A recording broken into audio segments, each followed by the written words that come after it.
வணக்கம் மக்களே, welcome to universe voice Tamil.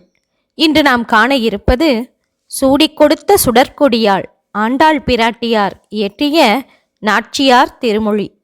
Sri Villiputhur Periyazhwar கண்டெடுத்து வளர்த்த கோதை ஆண்டாள் ஸ்ரீரங்கத்தில் கோயில் கொண்ட திருவரங்கப் பெருமாளை நாயகன் நாயகி பாவனையில் வைத்து தமது பக்தியை காதலாக்கி கண்ணீர் மல்கி தம்மை அவனோடு இணைத்து கொள்ள பாடியதாக வரும் நாச்சியார் திருமொழி நமது ஜீவாத்மாவை பரமாத்மாவோடு பக்தி மார்க்கத்தின் துணையோடு இணைக்கச் செய்யும் நோக்கில் இயற்றப்பட்டதாகும். இதை தொடர்ந்து பொருள் உணர்ந்து பாடியோ அல்லது கேட்டோ வந்தால் நமது உள்ளம் தூய்மையுற்று அதனால் நன்மைகள் பல விளையும் என்கின்றனர் நமது பெரியோர். நமது மனமானது கசிந்துருக அதன் மூலம் இறைநிலையில் சரணடைய இனி அடுத்தடுத்து வரும் காணொளிகளில் 4000 திவ்ய பிரபந்தத்தில் சேர்க்கப்பட்டுள்ள கோதை ஆண்டாள் பிராட்டியார் பாடிய நாச்சியார் திருமொழி பாடல்களை பொருள் விளக்கத்துடன் வரிசையாக காணலாம். பாடல் 8. கேசவனுக்கு கால் பிடிக்கும் பாக்கியத்தை தர வேண்டும் என்கிறார் ஆண்டாள் பிராட்டியார்.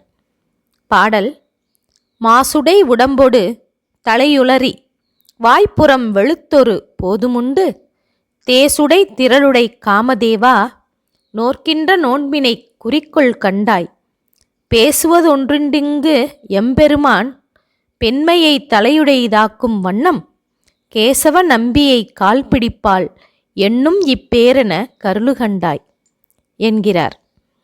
இந்த பாடலின் பொருள்: அழுக்கு படிந்த உடம்போடு எண்ணெய் தடவி பின்னி விடாததால் பறக்கும் கூந்தலோடும் தாம்பூலம் தரிக்காததால் உதடுகள் வெளுத்து ஒரு பொழுது மட்டுமே சாப்பிட்டு நோர்க்கின்ற நோன்பை நீ எப்போதும் ஞாபகத்தில் வைத்து கொள்ள வேண்டும். காமதேவா, பிரிந்தவரை சேர்த்து வைக்கும் திறமை கொண்டவனே, இப்போது நான் சொல்வது என்னவென்றால், என் பெருமையுறும்படி அழகு மேலும் குறையாதபடி கேசியை அளித்த கேசவனுக்கு கால் பிடிப்பவள் என்கிற பேற்றை எனக்கு அருள வேண்டும்.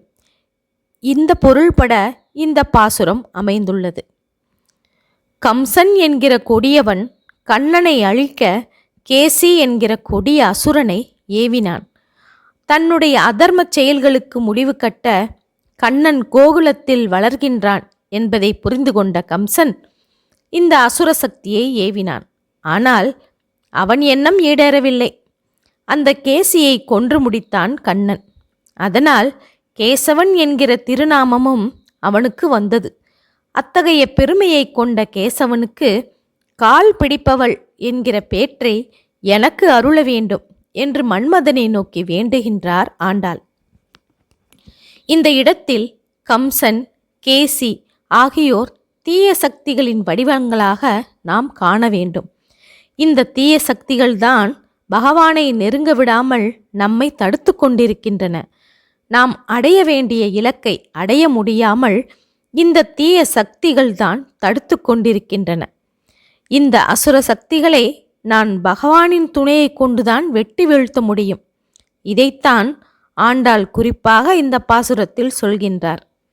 பகவானின் திருவடிகளே நமக்கு நிலையான புகலிடம் என்பதை காட்டுவதற்காகவே கேசியை அழித்த கேசவனுக்கு கால் பிடிப்பவள் என்கிற பேற்றினை அருள வேண்டும் என்று ஆண்டாள் கூறுகின்றார். அன்பர்கள் இப்படி இந்த அர்த்தத்தை மனதில் கொண்டு இந்த பாசுரத்தை படித்தால் மிகவும் இனிமையாக இருக்கும். ஓகே மக்களே, இதன் தொடர்ச்சியை அடுத்த காணொளியில் காணலாம். இதுவரை எனது யூனிவர்ஸ் வாய்ஸ் தமிழ் சேனலை சப்ஸ்கிரைப் செய்யாதவர்கள் சப்ஸ்கிரைப் செய்து கொள்ளுங்கள், ஷேர் செய்யுங்கள், மறக்காமல் லைக் செய்யுங்கள். ஓகே மக்களே, நன்றி, வணக்கம்.